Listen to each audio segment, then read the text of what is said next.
ప్రభు పేరిట వందనాలండి. మరి ఆదివారం రోజున మనం అందరం కూడా కలుసుకునే అవకాశం దయచేసినందుకు ప్రభుకు వందనాలు. కూడేసిన ప్రతి ఒక్క బిడ్డకు వందనాలండి. ఆన్లైన్లో చూస్తున్న ప్రతి ఒక్క బిడ్డకు వందనాలండి. మనము చిన్న ప్రార్థన చేసుకుని పాట పాడుకుని మనము ఈరోజు మత్తయి సువార్త 24వ అధ్యాయం మనం ధ్యానించుకుందామండి. మత్తయి సువార్త 24వ అధ్యాయము. మరి దేవుడు వాక్యం ద్వారా మనతో ఏం మాట్లాడదలుచుకున్నారో మనము క్షుణ్ణంగా వాక్యదానం చేసుకుందాం. ముందు చిన్న ప్రార్థన. పరలోకమందు మా తండ్రి, నామం పరిశుద్ధ పరిశుద్ధుడు కాకల తండ్రి, నాయన తండ్రి, ఈ విధంగా నాయన మరి ఆదివారం రోజున కలుసుకునే అవకాశం దయచేసి మీకు వందనాలు తండ్రి ప్రభా. నాయన మరి కూడిచిన ప్రతి ఒక్క బిడ్డ పట్ల మీకు వందనాలు తండ్రి ప్రభా. నాయన ఆన్లైన్లో చూసిన ప్రతి ఒక్క బిడ్డ పట్ల వందనాలు తెలుపుకుంటున్నాయన. ఆది నుంచి అంతవరకు నాయన మీరే మాకు తోడుంటే సహాయం తెచ్చమని కోరుకుంటూ మీకే మహిమకంతా చెల్లించుకుంటున్నాయన తండ్రి. మత్తయి సువార్త 24వ అధ్యాయం నాయన తండ్రి ధ్యానించుకుంటుండగా నాయన ఆ వాక్యం నుంచి మేము ఏం నేర్చుకోవాలో, మా జీవితాలకు మేము ఏ విధంగా అన్వయించుకోవాలో అన్నది మరి మీరు మాకు సహాయం తెచ్చమని కోరుకుంటాం. ఏమైనా తెలుసుకుంటే క్షమించమని ఈ చిన్న ప్రార్థన నజరేయుడైన యేసు నామమున అడిగిపెట్టుకుంటాం తండ్రి, ఆమేన్. చిన్న పాట పాడుకుందామండి. మనం అందరికీ తెలిసిన పాటే, యెహోవా నీ నామము ఎంతో బలమైనది. యెహోవా నీ నామము ఎంతో బలమైనది, ఎంతో బలమైనది, ఎంతో బలమైనది. యేసయ్య నీ నామము ఎంతో ఘనమైనది, ఎంతో ఘనమైనది, ఎంతో ఘనమైనది. మోషే ప్రార్థించగా మన్నాను కురిపించితివి, మోషే ప్రార్థించగా మన్నాను కురిపించితివి. యెహోషువ ప్రార్థించగా సూర్య చంద్రుల నాపితివి, యెహోషువ ప్రార్థించగా సూర్య చంద్రుల నాపితివి. యెహోవా నీ నామము నీ ప్రజల పక్షముగా యుద్ధములు చేసిన దేవా, నీ ప్రజల పక్షముగా యుద్ధములు చేసిన దేవా, అగ్నిలో పడవేసిన భయమేమీ లేకుండిరి, అగ్నిలో పడవేసిన భయమేమీ లేకుండిరి. యెహోవా నీ నామము సింహాల బోనుకైనా సంతోషముగా వెళ్ళిరి, సింహాల బోనుకైనా సంతోషముగా వెళ్ళిరి. ప్రార్థించిన వెంటనే రక్షించే నీ హస్తము, ప్రార్థించిన వెంటనే రక్షించే నీ హస్తము. యెహోవా నీ నామము ఎంతో బలమైనది,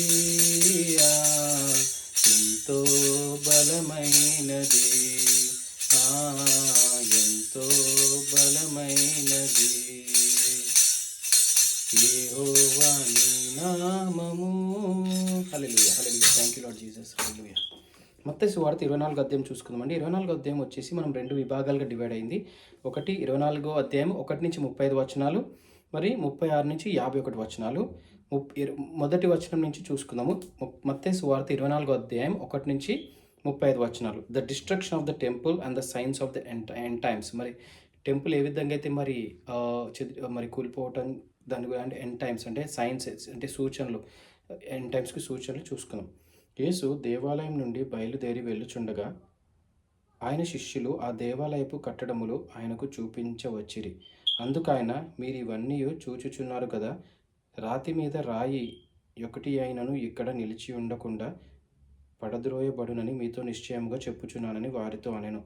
ఆయన ఒలివ కొండ మీద కూర్చుండి ఉన్నప్పుడు శిష్యులు ఆయన యొద్దకు ఏకాంతముగా వచ్చి, ఇవి ఎప్పుడు జరుగును?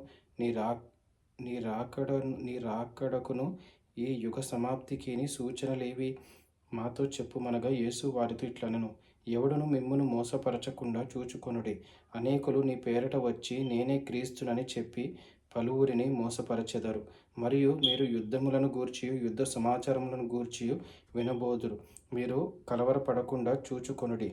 ఇవి జరగవలసియున్నవని ఇవి జరగవలసియున్నవి గాని అంతము వెంటనే రాదు. జనము మీద జనమును, రాజ్యము మీదికి రాజ్యము లేచును. అక్కడక్కడ కరువులు, భూకంపములు కలుగును. ఇవన్నీయు వేదనలకు ప్రారంభము. అప్పుడు జనులు మిమ్మును శ్రమల పాలు చేసి చంపెదరు. మీరు నా నామము నిమిత్తము సకల జనముల చేత ద్వేషింపబడుదురు. అనేకులు అభ్యంతరపడి యొక్కనినొకడు అప్పగించి యొక్కనినొకడు ద్వేషింతురు. అనేకులైన అబద్ధ ప్రవక్తలు వచ్చి పలువురిని మోసపరచెదరు. అక్రమం విస్తరించుట చేత అనేకులు ప్రేమ చల్లారును. అంతము వరకు సహించిన వాడెవడో వాడే రక్షింపబడును. మరియు ఈ రాజ్య సువార్త సకల జనములకు సాక్ష్యార్థమై లోకమంతటను ప్రకటింపబడును. అటు తరువాత అంతము వచ్చును. కాబట్టి ప్రవక్త అయిన దానియేలు ద్వారా చెప్పబడిన నాశనకరమైన హేయ వస్తువు పరిశుద్ధ స్థలమందు నిలుచుట మీరు చూడగానే చదువువాడు గ్రహించునుగాక. యూదయలో ఉండువారు కొండలకు పారిపోవలెను. మిద్దె మీద ఉండువారు తన ఇంటిలో నుండి ఏదైనాను తీసుకొని పోవుటకు దిగకూడదు. పొలములో ఉండువాడు తన బట్టలు తీసుకొని పోవుటకు ఇంటింటికి రాకూడదు. అయ్యో, ఆ దినములలో గర్భిణులకును పాలిచ్చు వారికి శ్రమ. అప్పుడు మహాశ్రమ కలుగును. కనుక మీరు పారిపోవుట చలికాలమందైనను విశ్రాంతి దినమందైనను సంభవింపకూడవలనని ప్రార్థించుడి. లోకారంభము నుండి ఇప్పటి వరకు అట్టి శ్రమ కలుగలేదు, ఇక ఎప్పుడూనూ కలుగబోదు. ఆ దినములు తక్కువ చేయబడక పోయినెడల ఏ శరీరము తప్పించుకొనడు. ఏర్పరచబడిన వారి నిమిత్తము ఆ దినములు తక్కువ చేయబడును. ఆ కాలమందు ఎవడైనను ఇదిగో క్రీస్తు అక్కడ ఉన్నాడని చెప్పినెడల నమ్మకుడి. అబద్ధపు క్రీస్తులును అబద్ధపు ప్రవక్తలును వచ్చి సాక్ష్యమైతే ఏర్పరచబడిన వారిని సహితము మోసపరచుటకై గొప్ప సూచన క్రియలను మహత్కార్యములను కనబరచెదరు. ఇదిగో ముందుగా నేను మీతో చెప్పియున్నాను. కాబట్టి ఎవరైనను ఇదిగో అరణ్యములో ఉన్నాడని మీతో చెప్పినను వెళ్ళకుడి. ఇదిగో లోపలి గదిలో ఉన్నాడని చెప్పినను నమ్మకుడి. మెరుపు తూర్పున పుట్టి పడమటి వరకు ఎలాగూ కనబడునో అలాగే మనుష్య కుమారుడు రాకడయు నుండును. పీనుగు ఎక్కడ ఉన్నదో అక్కడ గద్దలు పోవును. ఆ దినముల శ్రమ ముగిసిన వెంటనే చీకటి సూర్యుని కమ్మును. చంద్రుడు కాంతిని ఇయ్యడు. ఆకాశము నుండి నక్షత్రములు రాలును. ఆకాశమందలి శక్తులు కదిలింపబడును. అప్పుడు మనుష్య కుమారుని సూచన ఆకాశమందు కనబడును. అప్పుడు మనుష్య కుమారుడు ప్రభావముతోనూ మహిమతోనూ ఆకాశ మేఘారూఢుడై వచ్చుట చూచి భూమి మీదనున్న సకల గోత్రముల వారు రొమ్ము కొట్టుకొందురు. మరియు ఆయన గొప్ప బూరతో తన దూతలను పంపును. వారు ఆకాశము యొక్క ఈ చివరి నుండి ఆ చివరి వరకు నలుదిక్కుల నుండి ఆయన ఏర్పరచుకొనిన వారిని పోగు చేతురు. అంజూరపు చెట్టును చూచి ఒక ఉపమానము నేర్చుకొనుడి. అంజూరపు కొమ్మ లేతదై చిగురించినప్పుడు వసంతకాలము ఇంకా సమీపముగా ఉన్నదని మీకు తెలియను. ఆ ప్రకారమే మీరీ సంగతులన్నీయు జరుగుట చూచునప్పుడు ఆయన సమీపముననే ద్వారము దగ్గరనే ఉన్నాడని తెలుసుకొనుడి. ఇవన్నీయు జరుగు వరకు ఈ తరము గతింపదని నిశ్చయముగా మీతో చెప్పుచున్నాను. ఆకాశము భూమియు గతించును గాని నా మాటలు ఏమాత్రము గతింపవు. ఆమేన్. ఆమేన్. హల్లెలూయా. సో, 21-35 వచనాలు చూసుకుంటే, the destruction of the temple and the science of the end times అంటే ప్రభువు తన శిష్యులతో మరి యేసు దేవాలయం నుండి బయలుదేరి తన శిష్యులతో ఆ దేవాలయపు కట్టడాల గురించి వివరిస్తున్నారంట.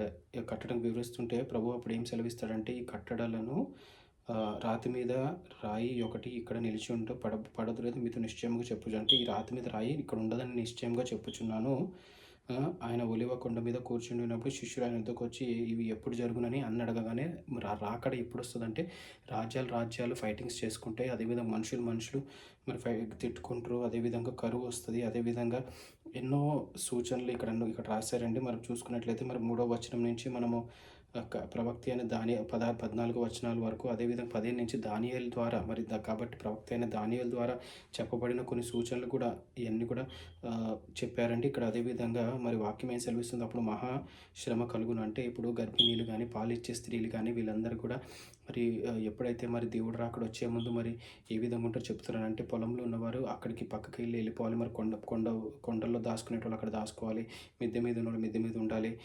ఈ విధంగా సో ఎవరైనా ఇదిగో అరణ్యంలో ఉన్నవాడని మీతో చెప్పిన వెళ్ళకూడదు. సో నేనే యేసునని ఎవరైనా అబద్ధ సాక్షుల్లాగా వచ్చి నేనే యేసుని అంటే ఎవరిని నమ్మకూడదని ప్రభు వాక్యం సెలవిస్తుంది. ఆ దినములు శ్రమ ముగిసిన వెంటనే చీకటి సూర్యుని అంటే ఆ దినాలు ముగిసిందంటే చీకటి సూర్యుని కమ్ముతుంది. సూర్యుడు మన నక్షత్రంలోని కిందకు వచ్చేసి సూర్యోదయం కూడా మరి అప్పుడు మనుష్య కుమారుడు ప్రభావముతో సహా మహిమతో ఆకాశ మేఘారుడై వచ్చుట చూచి భూమి మీదనున్న సకల గోత్రముల వారు రొమ్ము కొట్టుకుంటారు. అంటే ఇక్కడ అప్పుడు దేవుడు మేఘారుడే వచ్చుచుండగా ఇక్కడ అందరు కూడా రొమ్ము కొట్టుకుంటారంటే ఎట్లట ప్రభువా యేసయ్య అని. సో అలాంటి సూచక క్రియ మీరు చూస్తారని ఇక్కడ సైన్స్ చెప్పారండి. సైన్స్ అంటే